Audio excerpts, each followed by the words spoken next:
As I feel quite on a roll with my videos today, so that's great.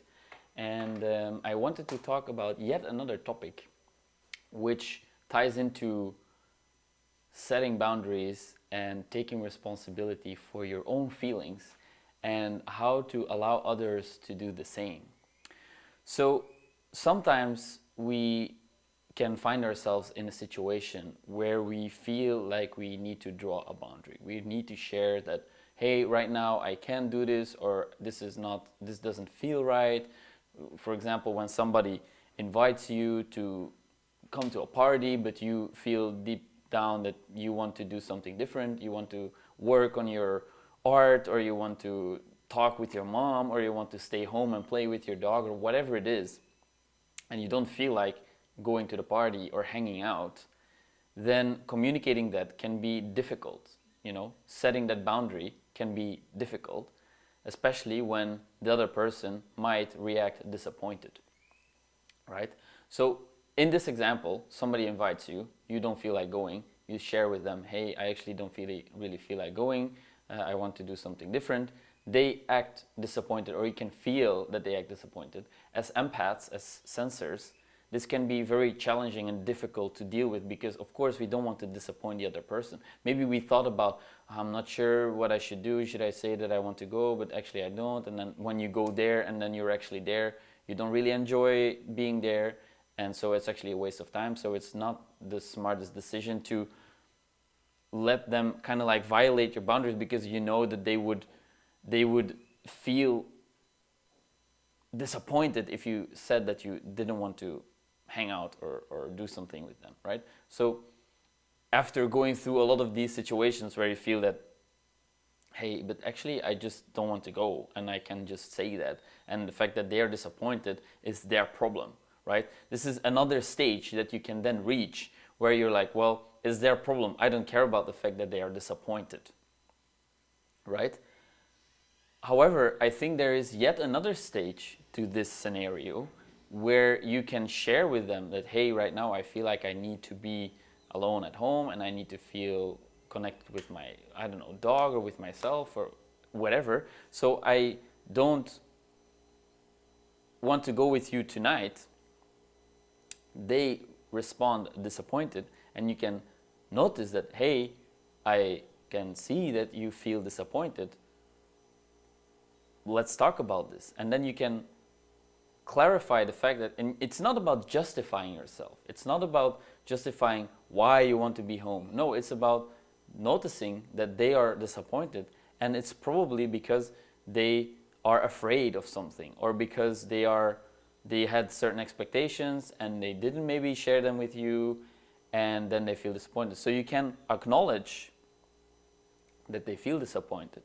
You can show them that you see that they feel a certain way, and you can empathize with their perspective. You can let them know, hey, I understand that maybe you expected me to come and you were looking forward to hanging out together, and now I say that I don't want to do that. So you feel let down, you feel hurt, you are maybe afraid that I don't like you anymore.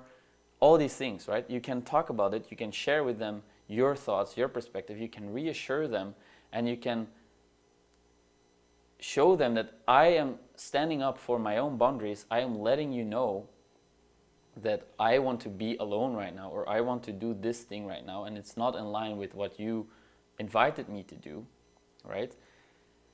And this is a good thing. This means that I am honest, that I share with you what is important to me, and that you can trust me, right?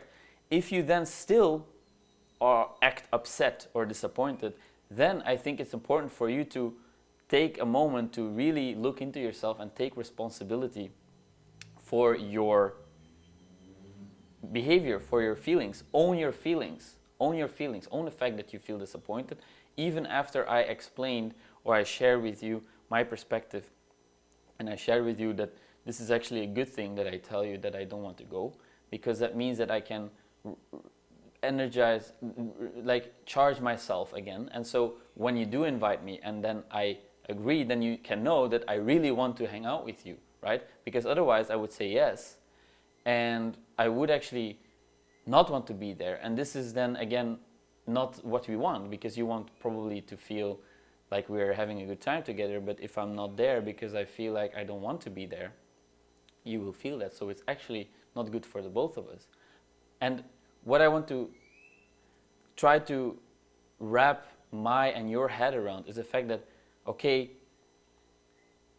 if we both take responsibility for ourselves, for our own feelings, I feel a little bit tense and maybe even guilty about saying that I don't want to come, and you feel maybe disappointed or angry or sad. If we both take responsibility for our own feelings, if we accept that, okay, this is how we feel, and you try to not blame the other person, take away the blame. Take away the blame. Don't blame them for making you feel guilty for saying no, because your frame needs to be strong enough to say no and not necessarily be affected by or too negatively affected by their disappointment. And they need to do the same. So they need to take responsibility for their disappointment. And how can you take responsibility for your own feelings and allow others to do the same? Well, I think you can do that by communicating your understanding, by empathizing, by taking the first step towards validating the way they feel, by telling them that, hey, I can see that you feel sad, I can see that you feel disappointed. I want you to know that it's not a personal thing because I don't like you. And sometimes it can be. And if it is, then it's better to just say that, hey, I'm sorry, but I really feel like I don't want to spend time with you right now. And it's not because you're a bad person, it's just simply because in this moment of my life, I am not resonating with the things that you are doing or saying or with your energy. And that doesn't mean that you're a bad person. That just doesn't mean, that just means that our frequencies are not aligned right now, and I don't feel good about that. So I would like you to respect that, and I would like you to understand that this doesn't mean that I think you're a bad person. This just means that I am not in a state and in a place where I feel like I want to spend a lot of time together. And then if you communicated that in a respectful manner, then you can allow them to feel whatever the feelings that come up and validate what they're feeling, share with them that you can absolutely understand where they're coming from. However, that it's ultimately their task to deal with this, because you want to set a strong and clear boundary. And trust me, people will be able to deal with this. And if they turn out to be resentful, then it's about them. Then it's really something that they need to work around, that they need to figure out and solve and think about. They need to discover these things within themselves. However, you can still act in a supportive way. You can still support them in that process, and it's not your responsibility then to guide them through it. No, but if you care about them, then you can absolutely put your best foot forward. If you have the energy to do that, of course, you want to make sure that you can help them from a place of inspiration and a place of abundance and a place of wanting to actually support them with this, because sometimes you can find yourself in a difficult situation where you don't have the energy to do that, and that's also perfectly fine. You can own this and you can communicate these boundaries with people. And by taking responsibility for your own wishes, for your own needs, for your own boundaries, you allow people to do exactly the same. And I believe that with trust, respect, good intuition, good intention, care, mindfulness, you can really communicate to the other person that you care about their feelings. You notice that they are disappointed, and you tell them that of course you notice it, and of course it also affects you. I think it's important, if you want to build a truly meaningful relationship with someone, you can't completely shut yourself off from the effect they have on you. I think it's important to find the right balance, right? You don't want their mood or their reaction to completely overtake you. You want to take responsibility for your own side of the story. However, letting them affect you a little bit keeps the gates open to cultivate understanding, to allow understanding for their situation. And usually people just want to feel understood, they want to feel acknowledged in the way they feel. And if you can show that you care about the way they feel, that doesn't mean that you accept or agree with their behavior. You don't have to. You really don't have to. If their behavior is not in line with your values and the way you want to be treated, you can say that. You can say that, hey, I can see that you're disappointed and I validate your disappointment. I think it's valid, it's true. However, the way you act because of that disappointment, I can't agree with that. I can't accept that. If they are nasty or gnarly or they do ugly things, you can say that, hey, this is not okay. It's absolutely okay that you feel disappointed. However, it is not okay that you act this way. And this is why. Because it's not nice to do this, it hurts me, and ultimately, I think it's important that you understand that the disappointment is mostly generated inside yourself, and there's a lot of things a lot of extra thoughts that come with this feeling, extra beliefs. You don't care about me, I feel worthless, all these things. I am absolutely willing to support you in that, to take a look at these thoughts with you. I want to share my compassion and kindness and love with you. However, if you act like this, I can't accept that. And this is, I think, the most healthy way to set boundaries. If you understand that I take responsibility for my feelings, the other party takes responsibility for their feelings. However, there is a small overlap, a 10%, 20% overlap, where you also can take partly responsibility for the other person's feelings, in the sense that your actions have an impact on the other person. This is something to be aware of, that the way you act has an impact on other people. And in the ideal world, the perfect theoretical world, everybody takes 100% responsibility for their feelings, thoughts and actions, right? If you act a certain way, then it's their responsibility to be able to deal with that and to set it aside, or to not let it affect them, or to deal with the uncomfortable feelings that come up. However, that's the ideal theoretical world. In the practical world, in the real life, human-to-human interactions, this doesn't apply, at least not in my life. So be careful about your behaviors, the things you say, the thoughts you have. Know that these can affect other people. They have a profound impact on other people, especially the ones that are very close to you. They have a profound impact on the way they feel. And even though you would like them to take full responsibility for their feelings, it's also partly your responsibility how you affect them, right? This is your responsibility. Just like a child who needs total care when it's growing up as a baby, your behavior affects the whole system of the baby completely, totally, because it's so helpless. It's completely helpless, in fact. So you bear full responsibility for this human being, this baby, you know. And the more we grow up, and I talked about this in my previous video, but I think it's a really interesting realization that this inner child inside of us, it stays there, and sometimes we are unable to take care of it ourselves, really, and it's okay. Sometimes it's not possible to do that, and you can say that, well, but it's my responsibility to do that, and it's a disempowering thought to have that sometimes I can't. Well, this is precisely what it means to be vulnerable, and everybody is so scared and afraid to be vulnerable that I believe that, at least I was like that. I wanted to believe that I can take full responsibility for everything in my life.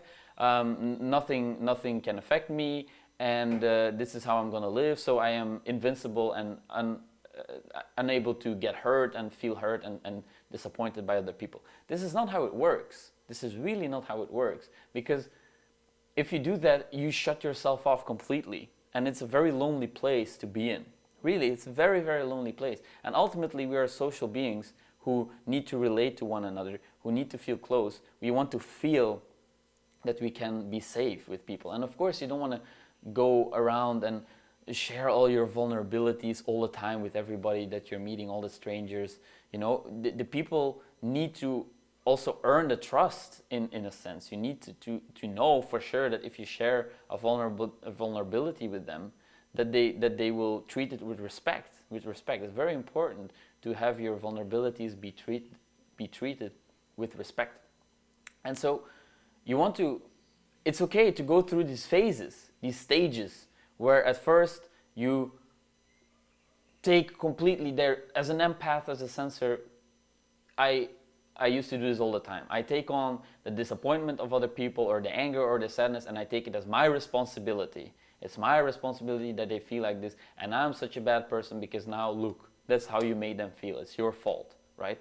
Then you go through a phase of, wait, I feel so guilty and ashamed because of all the negative energy I took from others and all the responsibility that I felt for their feelings. I've got enough from this. I want to take full responsibility for my own feelings, and it's their stuff. It's not about me, it's about them. It's their stuff, it's not my stuff, right? You can go through that phase. But then you'll quickly find that it's very separating. It's very lonely. You feel very disconnected from everything and everyone. So the next stage is then to allow them to affect you. Allow them to affect you and take a small part of responsibility for their feelings. Not the whole thing, but also not nothing. Because this is what it means to connect with somebody, to allow yourself to be vulnerable, to allow yourself to show yourself to each other, and to allow the other person to affect you. This is what it means to be close and connected, and to be truly together, right?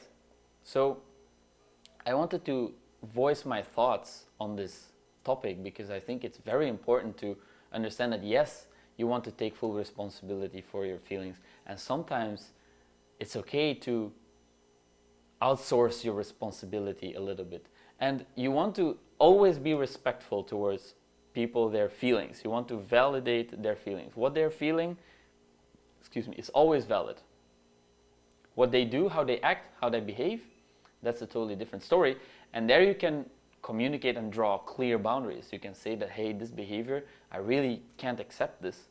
I empathize with the way you feel, but it's important that you pay attention to how you act when you feel like that. You can share it with me. I respect that you are disappointed. I respect that you feel disappointed. I can understand it. I've been in the similar situations, right? However, I don't think it's okay for you to start shouting to me on the phone. This is not acceptable behavior, right? I can understand it. I don't accept it. So this is a key distinction to make, that to allow a feeling in the other person, to allow to validate it, to say it's valid, doesn't mean that you agree with it, that you accept it, that it's justifying their behavior. That's not what it means, you know. You don't have to accept and agree the behavior that is unaccepting, like intolerable to you. That's not what it means.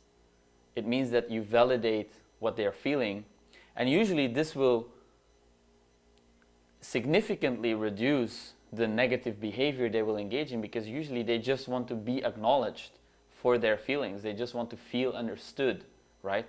So this is I think the third stage in setting boundaries and taking responsibility for your own feelings, is to allow yourself to be impacted by others and know that your behavior also impacts them, and that it's okay, that you can talk about it, that you can, if you come from a place of understanding, that means that you're coming from a place of love. If your intention is to truly, truly understand the other person, then this is what it means to love, I believe. So I would highly recommend you give it a shot. And so on that note, I want to end this video today. So thank you for being brave. Thank you for looking inward and just making the world a better place one step at a time. And as always, thanks for watching, guys. Talk to you in the next one.